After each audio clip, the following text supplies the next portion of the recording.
इस भीड़ भाड़ वाली जगह से और सही गलत से दूर मैं एक आस्था के मंदिर के दर्शन के लिए गया था, जहां हर साल लाखों की संख्या में लोग दर्शन करने आते हैं। यह एक ऐसी जगह है जो भारत में ही नहीं, पूरे वर्ल्ड में सबसे ऊंचाई पर स्थित गुरुद्वारा है। ये है वर्ल्ड्स हाईएस्ट गुरुद्वारा हेमकुंड साहिब।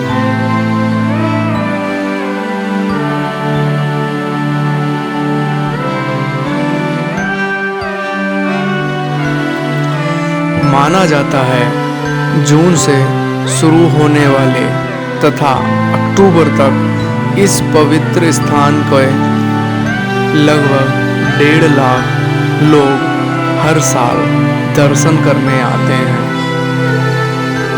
समुद्र तल से 4,329 मीटर की ऊंचाई पर होने की वजह से यहाँ मौसम का तापमान गिरता है, जिसकी वजह से नवंबर से मई तक के लिए इस यात्रा को बंद कर दिया जाता है।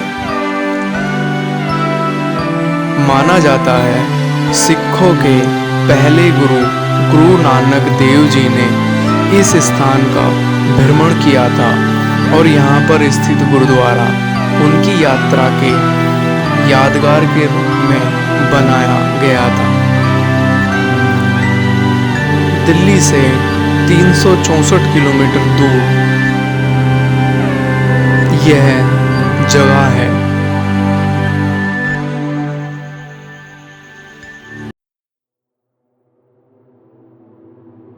दिल्ली से 364 किलोमीटर दूर यह जगह बहुत खूबसूरत और हेवनली माउंटेन्स के बीच स्थित है। तो हेवन जाने का रास्ता तो कहाँ ही आसान होगा, और क्योंकि यह रास्ता पहाड़ों के बीच से होकर जाता है, तो इस रास्ते को ये ऊंचे ऊंचे पहाड़ जितना सुंदर बनाते हैं, उतना ही ये गहरी खाई इसको खतरनाक बनाती है, जो कुछ ऐसी दिखती है। और जब आप इन रोड को पार करते हैं तो आप पहुंचते हैं इन ऊंचे ऊंचे पहाड़ों के बीच बसी एक जगह गोविंद घाट, जहां से इस तीर्थ स्थल जाने का रास्ता स्टार्ट होता है।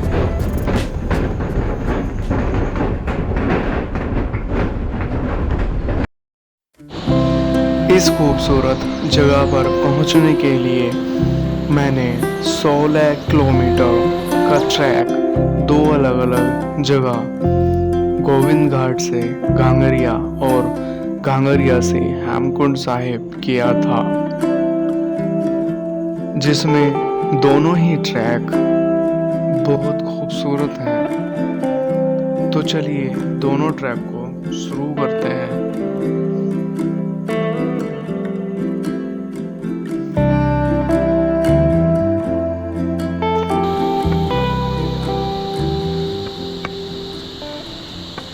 मेरे को बिलीव भी नहीं हो रहा अभी तक कि मैं ट्रैक कर रहा हूँ,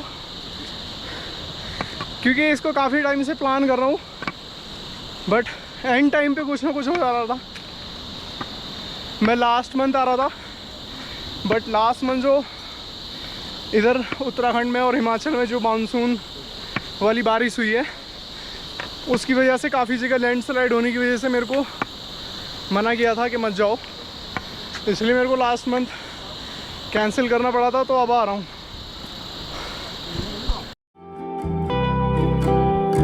गोविंद घाट से घांगरिया विलेज जाने वाला यह ट्रैक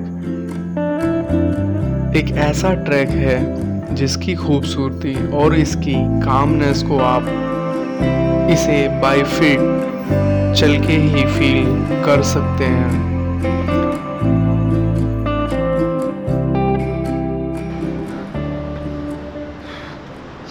इस व्लॉग में बातचीत मैंने थोड़ी कम करी है, व्यूज़ ज़्यादा दिखाए हैं, तो आप व्यूज़ एंजॉय करिए। तब तक हम भी जा रहे हैं अपनी मंजिल। यहाँ के ये ऊंचे ऊंचे पेड़ और इस तेज धारा की बहती नदी में गिरते ये झरने इस ट्रैक को बाकी ट्रैक से अलग बनाते हैं। और इस 10 किलोमीटर के खूबसूरत से ट्रैक को करने के बाद मैं पहुंचता हूं घांगरिया विलेज, जहां से कल मेरा 6 किलोमीटर का ट्रैक स्टार्ट होगा हेमकुंड साहिब के लिए।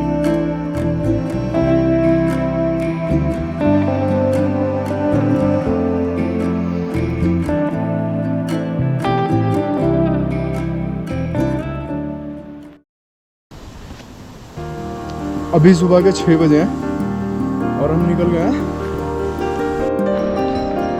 और सूरज की पहली किरण इस चोटी पे आप देख सकते हैं। तो सूरज भी निकल चुका है, बस कुछ ही देर में इन पे भी रोशनी आने वाली है। पता नहीं कैमरे में दिख रहा है या नहीं, बट मैं रुक सा गया हूँ।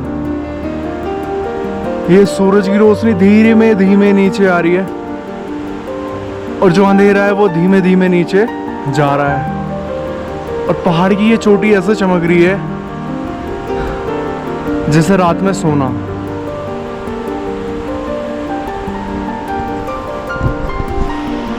बहुत खूबसूरत नज़ारा है।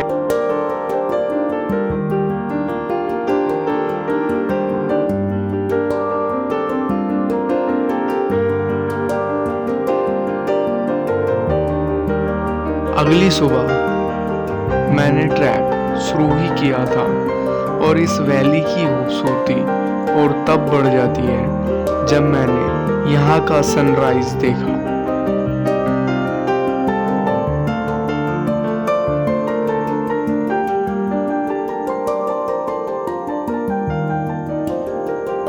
जो इस ट्रैक का असली खूबसूरत नज़ारा था। इस रेंज के सारे पीक्स 1000 फीट से भी ज़्यादा ऊंचाई के हैं, जिसमें इन पीक्स की चोटियों पर पड़ती सूरज की किरणें इस ट्रैक को बहुत खूबसूरत बना देती हैं।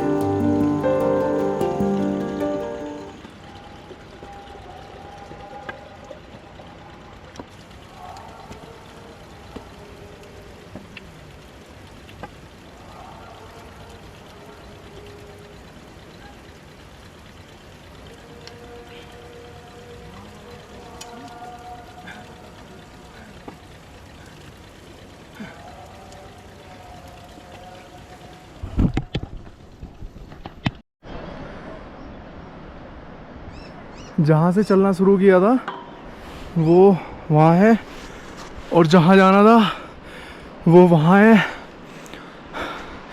इस पहाड़ी पे भी धूप आने लगी है, and just look at the view.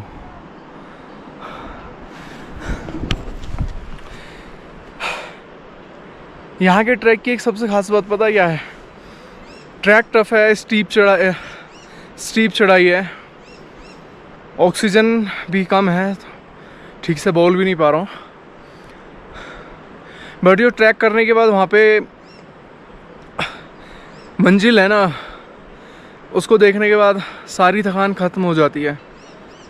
ऐसा ही कल वैली ऑफ फ्लावर में हुआ था, और आज भी जहाँ जा रहा हूँ वो भी बहुत खूबसूरत है। मैं बस अपनी जर्नी एंजॉय कर रहा हूँ, और आप लोगों को भी दिखा रहा हूँ।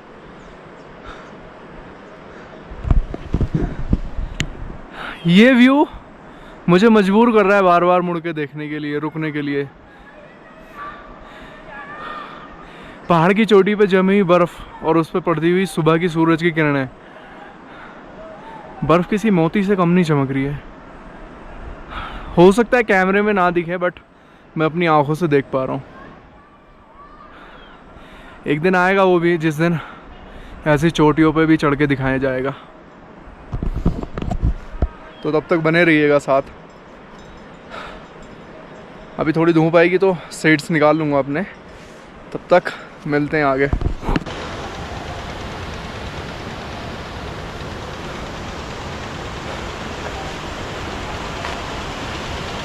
जाने को तो उस ट्रेल से भी जा सकता था, बट मैंने अपने पीछे ये स्टेयर्स को सेलेक्ट किया है। बट मैंने अपने पीछे ये स्टेयर्स से जाना डिसाइड किया है। जानना चाहोगे क्यों? इसके लिए। This is a fountain.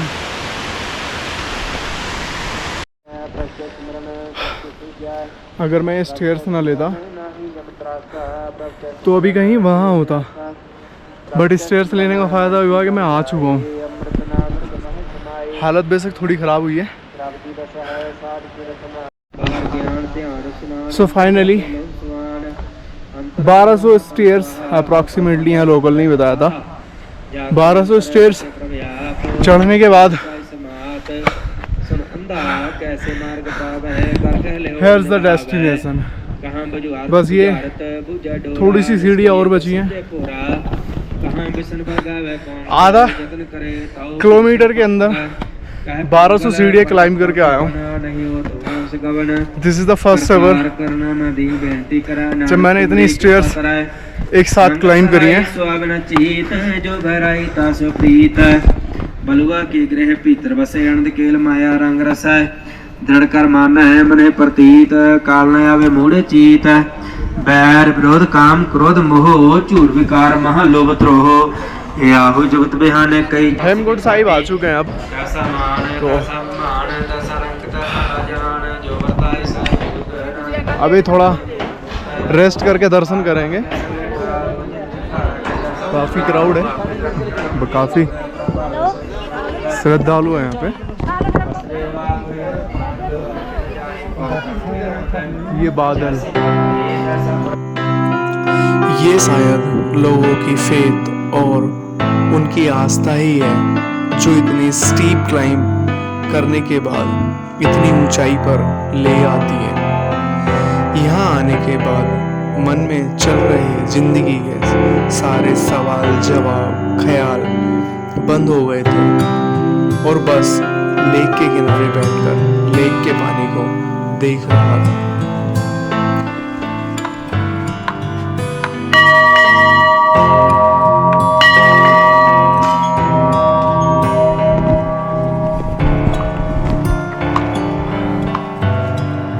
Lakshman जी भगवान के मंदिर के दर्शन करने आ चुके हैं। ऐसा माना जाता है कि लक्ष्मण जी ने यहाँ पे आके पूजा अर्चना की थी, तब तो दर्शन कर लेते हैं।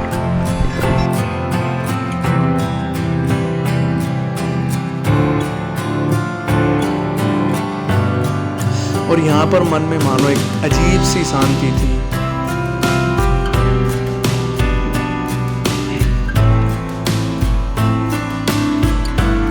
जिसने कुछ टाइम के लिए जिंदगी की सभी खुशी दुख सबको भुला दिया था और अपना टाइम और अपना कुछ टाइम यहाँ पर स्पेंड करने के बाद मैं यहाँ से वापस जा रहा था अपने मन में कुछ यादें लेकर।